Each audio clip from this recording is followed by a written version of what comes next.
आपण स्वतंत्र Plainfield Christian science church कडून साप्ताहिक बायबलचा धडा ऐकत आहात. प्लेनफील्ड, अमेरिकेच्या न्यूजर्सी येथे आहे. अधिक माहितीसाठी आमच्या वेबसाईटला भेट द्या. www.plainfieldcs.com. हा धडा आहे रविवारी 10 मे 2026. विषय: आदाम आणि पडलेला माणूस. सोनेरी मजकूर. करिंथकरांस. कारण जसे आदामाद्वारे सर्व मरण पावतात तसेच सर्वजण ख्रिस्ताद्वारे जिवंत केले जातील. उत्तरदायी वाचन. स्तोत्रसंहिता. परमेश्वरा, माझ्या स्वामी, तुझे नाव पृथ्वीवरील नावात सर्वात चांगले आहे, थोर आहे. तुझ्या नावाने तुला स्वर्गात गौरव प्राप्त करून दिला आहे. परमेश्वरा, तू तुझ्या हातांनी निर्माण केलेल्या आकाशाकडे मी बघतो, तू केलेल्या चंद्र आणि ताऱ्यांकडे मी बघतो.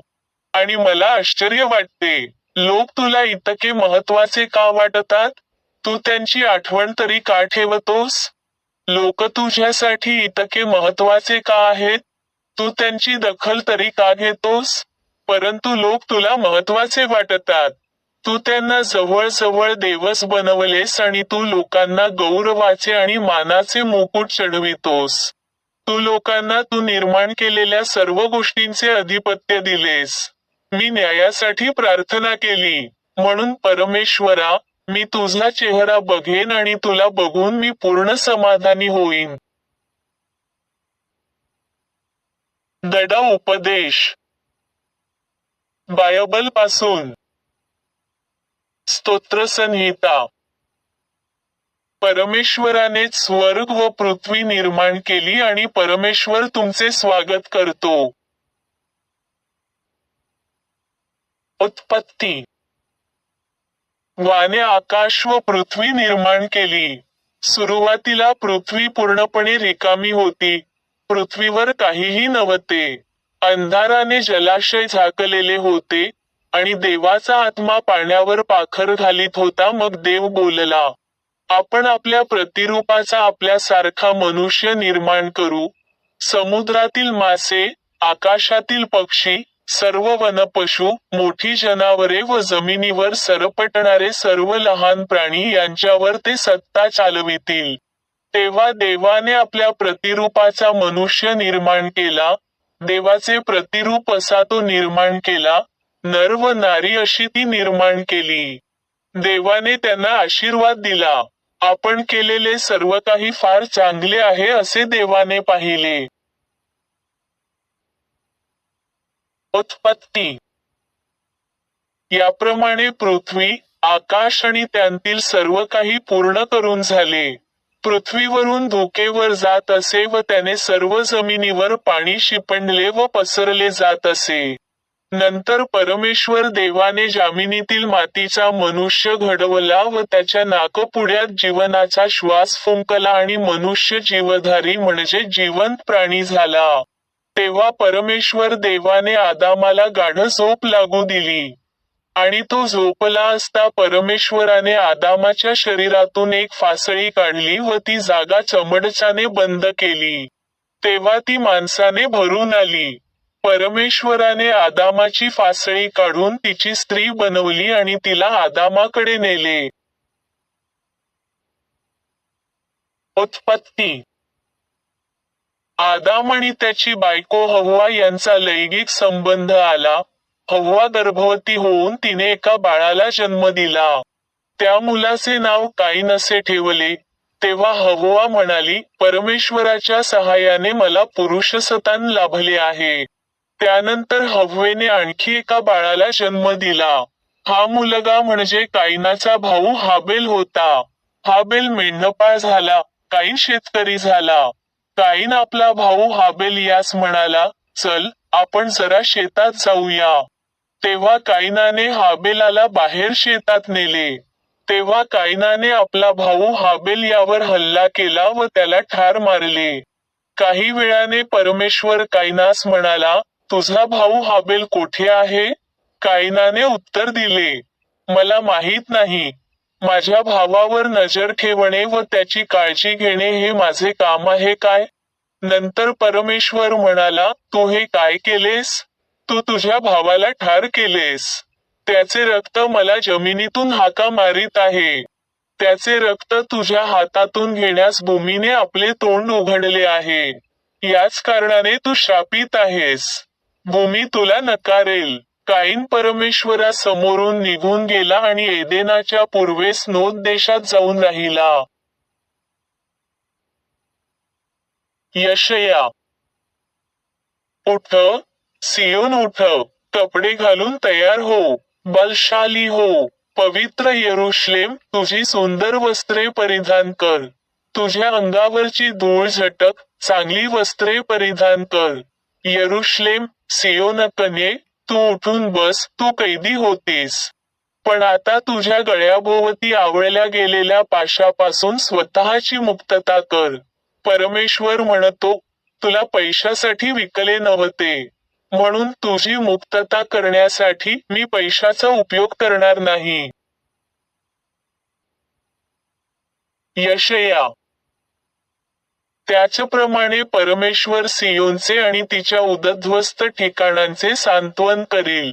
परमेश्वराला तिच्याबद्दल आणि तिच्या लोकांबद्दल खूप वाईट वाटेल. तो तिच्यासाठी खूप काही करील. परमेश्वर वाळवटांचे रूप बदलेल. ते एदेनच्या बागेसारखे होईल. ती ओसाड जमीन देवाच्या बागेसारखी होईल. तेथील लोक खूप खूप सुखी होतील. ते आनंद व्यक्त करतील. ते आभाराची व विजयाची गीते गातील. मत्तय. नंतर येशू तेथून निघून सोर व सिदोनचा भागात गेला. तेव्हा एक कनानी स्त्री त्या भागातून येशूकडे आली. ती स्त्री ओरडून म्हणाली, प्रभू, दाविदाच्या पुत्रा, माझ्यावर दया करा. माझी मुलगी भूताने पछाडली आहे. पण येशूने तिला एका शब्दानेही उत्तर दिले नाही. तेव्हा त्याच्या शिष्यांनी येऊन त्याला विनंती केली, तिला पाठवून द्या, कारण ती आमच्या मागे ओरडत येत आहे. पण येशूने उत्तर दिले, मला देवाने फक्त इस्रायलाच्या हरवलेल्या मेढरांकडे पाठविले आहे. मग ती स्त्री पुन्हा येशूकडे आली. ती येशूच्या पाया पडली व म्हणाली, प्रभू, माझे सहाय्य करा. परंतु त्याने म्हटले, मुलाची भाकर घेऊन कुत्र्यास टाकणे बरे नाही. ती स्त्री म्हणाली, होय प्रभू, परंतु कुत्रीही आपल्या धन्याच्या मेजावरून पडलेले उष्टे चूर खातात. तेव्हा येशूने तिला म्हटले, बाई, तुझा विश्वास मोठा आहे. तुझ्या इच्छेप्रमाणे तुला हो. आणि तिची मुलगी बरी झाली. मत्तय. तो लोकांशी बोलत असता त्याची आई व त्याचे भाऊ त्याच्याशी बोलण्यासाठी बाहेर वाट पाहत उभे होते. तेव्हा कोणीतरी त्याला म्हणाले, तुमची आई व भाऊ बाहेर उभे आहेत. ते तुमच्याशी बोलण्याची वाट पाहत आहेत. त्याच्याशी बोलणाऱ्याला त्याने उत्तर दिले, कोण माझी आई? कोण माझा भाऊ? मग तो आपल्या शिष्यांकडे हात करून म्हणाला, पहा, हे माझे आई व माझे भाऊ आहेत.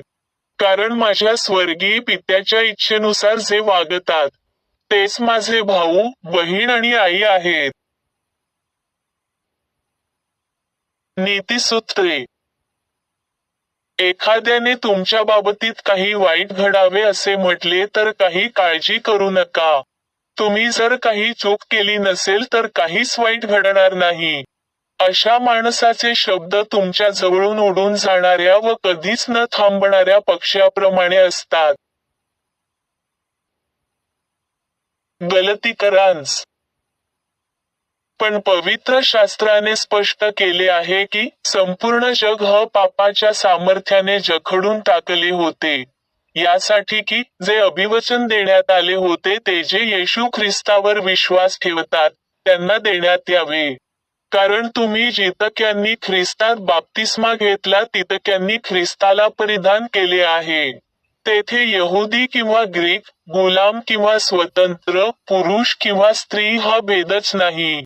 कारण तुम्ही सर्व ख्रिस्त येशूमध्ये एक आहात. आणि जर तुम्ही ख्रिस्ताचे आहात तर तुम्ही अब्राहामाचे संतान आणि देवाने अब्राहामाला गलतीकरांस आणि तुम्ही त्याचे पुत्र आहात, म्हणून देवाने आपल्या पुत्राच्या आत्म्याला तुमच्या अंतःकरणात पाठविले आहे. आत्मा अब्बा म्हणजे पित्या अशी हाक मारतो. म्हणून तू आता गुलाम नाही, तर एक पुत्र आहेस. आणि जर पुत्र आहेस तर देवाने तुला त्याचा वारसदारही बनविले आहे. Science textbook science and health with की टू द शास्त्रवचने कडील परस्पर संबंधित परिच्छेद वाचले. विज्ञान आणि आरोग्य.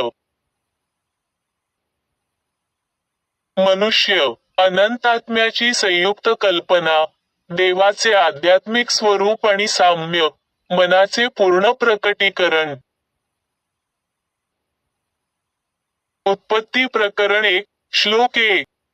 सुरुवातीला देवाने आकाश व पृथ्वी निर्माण केली. सृजनशील तत्व, जीवन, सत्य आणि प्रेम हेच ईश्वर आहे. हे विश्व ईश्वराचे प्रतिबिंब आहे. केवळ एकच निर्माता आणि एकच निर्मिती आहे. ही निर्मिती आध्यात्मिक कल्पना आणि त्यांच्या अस्मितांच्या प्रकटीकरणातून घडते, ज्या अनंत मनात सामावलेल्या आहेत आणि ज्यांचे प्रतिबिंब सदैव उमटत राहते. या कल्पना अतिसूक्ष्मापासून अनंतापर्यंत विस्तारलेल्या आहेत आणि सर्वोच्च कल्पना म्हणजे ईश्वराची पुत्रे व कन्या होत. मनाचा जीवनदायी गुणधर्म चैतन्य आहे, जड वस्तू नव्हे. आदर्श पुरुष हा सृष्टी, बुद्धिमत्ता आणि सत्य यांच्याशी सुसंगत असतो. आदर्श स्त्री ही जीवन आणि प्रेम यांच्याशी सुसंगत असते. दिव्य विज्ञानामध्ये देवाला पुरुषी मानण्यापेक्षा त्याला स्त्री मानण्याला अधिक अधिकार आहे, कारण प्रेम हेच देवत्वाची सर्वात स्पष्ट कल्पना देते.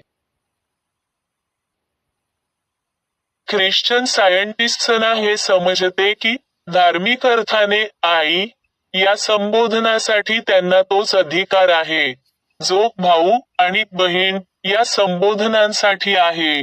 येशूने म्हटले आहे, कारण जो कोणी स्वर्गातील माझ्या पित्याची इच्छा पूर्ण करील, तोच माझा भाऊ, बहीण आणि आई आहे. उत्पत्ती प्रकरण 2, वचने 21-22. आणि परमेश्वर देवाने यहोवा यावा आदामवर गाढ झोप आणली, आणि तो झोपला. आणि त्याने त्याची एक बरगडी घेतली, आणि त्या जागी मांस भरून काढले.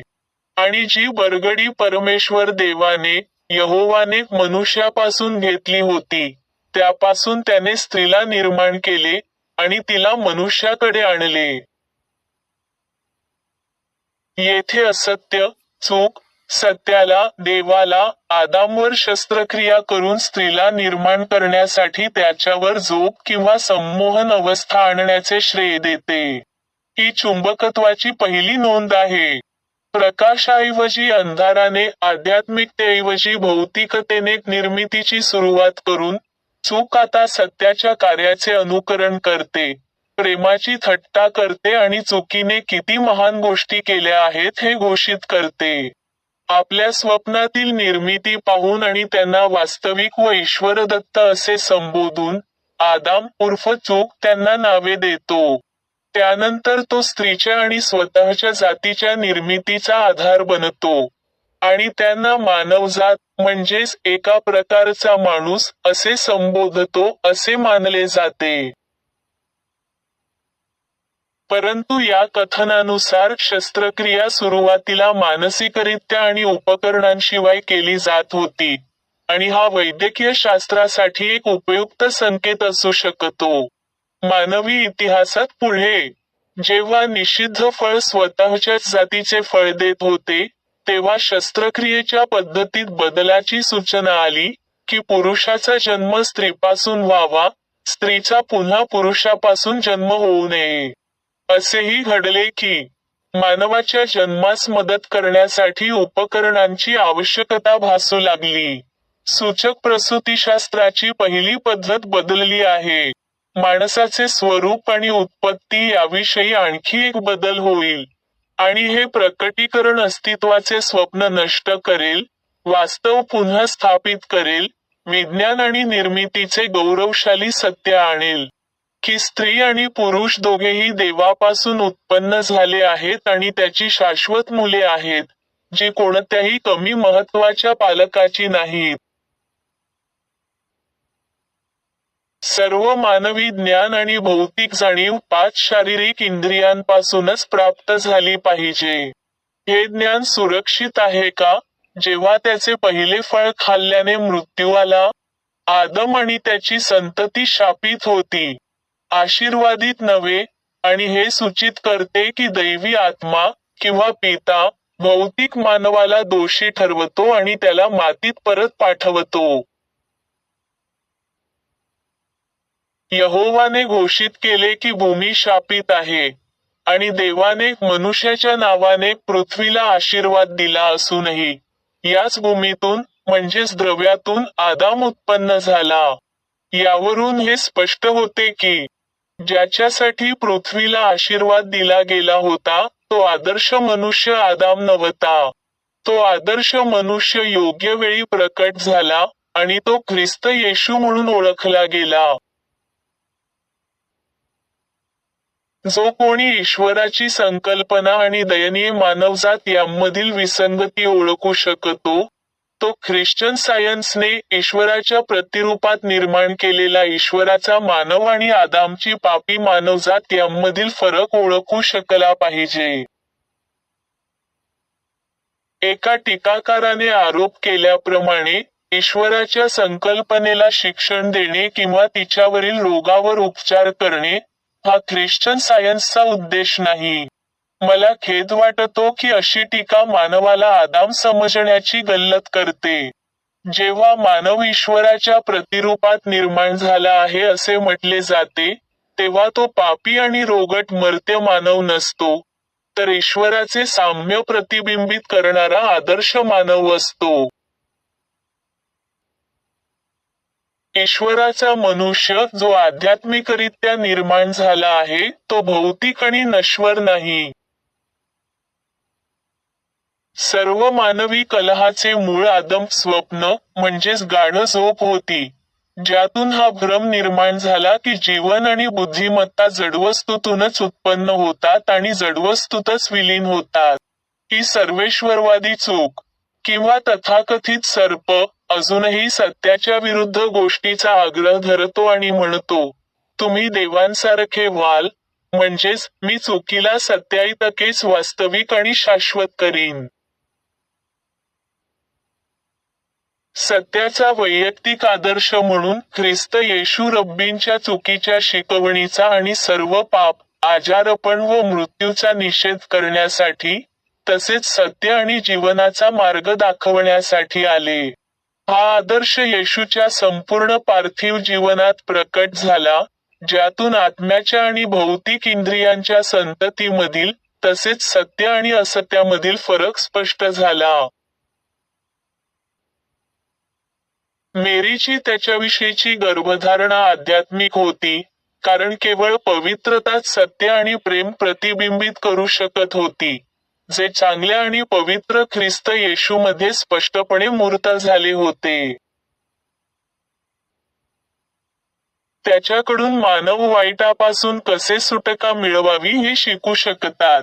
खरा मानव विज्ञानाद्वारे त्याच्या निर्मात्याशी जोडला गेल्यामुळे मानवांना केवळ पापापासून दूर वळण्याची आणि नश्वर स्वत्वाची दृष्टी गमावण्याची गरज आहे, जेणेकरून त्यांना ख्रिस्त, जो खरा मानव आहे, आणि त्याचे देवाशी असलेले नाते सापडेल, तसेच दैवी पुत्रत्वाची ओळख पटेल. ख्रिस्त म्हणजेच सत्य येशूद्वारे प्रकट झाले, जेणेकरून देहावरील आत्म्याचे सामर्थ्य सिद्ध करता येईल, आणि हे दाखवता येईल की सत्य हे मानवी मन आणि शरीरावर होणाऱ्या परिणामांद्वारे प्रकट होते, जे आजार बरे करते आणि पापाचा नाश करते. भौतिकतेच्या आध्यात्मिक विरोधी गोष्टीचे, म्हणजेच ख्रिस्त, सत्याच्या मार्गाचे पारख केल्याने, मनुष्य दिव्य विज्ञानाच्या चावीने स्वर्गाची ती द्वारे पुन्हा उघडेल, जी मानवी समजुतींनी बंद केली आहेत.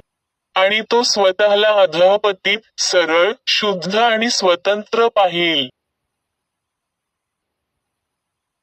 भौतिक जीवनाच्या श्रद्धा आणि स्वप्नांपासून पूर्णपणे अलिप्त असे दिव्य जीवन आहे, जे आध्यात्मिक समज आणि संपूर्ण पृथ्वीवरील मानवाच्या प्रभुत्वाची जाणीव प्रकट करते. ही समज चुका दूर करते आणि आजारी लोकांना बरे करते, आणि तिच्याद्वारे तुम्ही अधिकारवाणीने बोलू शकता.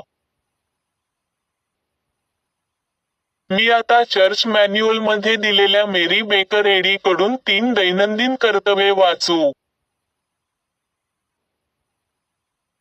रोजची प्रार्थना. दररोज प्रार्थना करणे हे या चर्चमधील प्रत्येक सदस्याचे कर्तव्य असेल. तुझे राज्य ये. माझ्यामध्ये दैवी सत्य, जीवन आणि प्रीती यांचे राज्य स्थापित व्हावे आणि माझ्यापासून सर्व पापांवर राज्य करू द्या. आणि तुझे शब्द सर्व मानवजातीचे स्नेह समृद्ध करू आणि त्यांच्यावर राज्य करू दे. हेतू व कृतींचा नियम. द मदर चर्चच्या सदस्यांच्या हेतू किंवा कृतीबद्दल वैरभाव किंवा केवळ वैयक्तिक आसक्तीच उत्तेजन देऊ नये. विज्ञानात दैवी प्रेम एकट्याने माणसावर राज्य करते.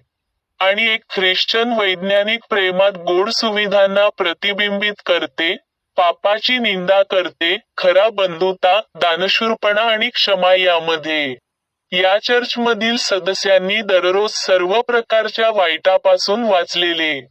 भविष्य सांगण्यापासून, न्यायनिवाड्यापासून, निंदा करण्यापासून, समुपदेशनातून, प्रभाव पाडण्यापासून किंवा चुकीच्या मार्गाने प्रभावित होण्यापासून वाचण्यासाठी प्रार्थना करावी. कर्तव्याची सतर्कता. आक्रमक मानसिक सूचनेविरुद्ध दररोज स्वतःचा बचाव करणे, आणि देव, त्याचा नेता आणि मानवजातीबद्दल त्याच्या जबाबदार पूर्णविराम हलत या विसरणे किंवा दुर्लक्ष करणे हे या चर्चमधील प्रत्येक सदस्याचे कर्तव्य असेल. त्याने केलेल्या कृत्यांबरोबरच त्याचा न्याय होईल.